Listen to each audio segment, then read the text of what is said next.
तुझ्या शाळेच्या आठवणी काय होत्या?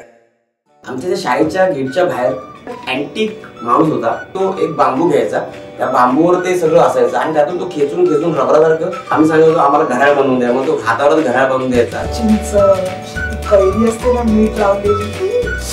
सरांनी मला सांगितलं शशांक मयुरेशच्या कानाखाली मार. मी आपला हळूच मारल्यानंतर त्याने जोरात हात वरडला आणि त्याचा इतक्या समोरून जोरात हात येतोय बघितल्यानंतर मी असा मागे झालो. त्याचा परिणाम हा झाला की त्याचा हात असा जाऊन तो सरांच्या बसला. शाळेमध्ये आम्ही एकमेकांना त्यांच्या वडिलांच्या नावाने चिडवायचो. मुलगा होता जो त्या मुलाकडे कोण बघायचं नाही. दिलवाले दुल्हनिया ले जाएंगे बघितल्यानंतर त्याच्याकडे बघायचा अप्रोचच बदलला. पण हाच एक गंमत वाटायला लागली, आवडायला लागली. आमच्या वर्गात आहे ना एक टेकवडे नावाचा मुलगा होता. त्याला आम्ही वडा बोलायचो आणि एक पावसकर होता, मग त्याला पाव म्हणायचो. पाऊस पडला तर काय खेळायचं, तर फुटबॉल खेळायचं. पण गैरसमज करून एवढा फुटबॉल मध्ये बॉल नाही, चप्पल स्लीपर असेल स्लीपर, तो बॉल. मला काही लोक तेजा म्हणायची. मार्क यहाँ है, मैं तेजा हूँ. तागा आणि तेजा असे डाकू होते.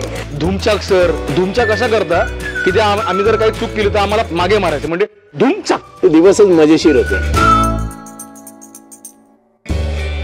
ह्या झाल्या यांच्या आठवणी. अशाच तुमच्या आमच्या शाळेच्या आठवणी घेऊन येत आहोत मराठी वेबसिरीजच्या रूपात YouTubeवर लवकरच.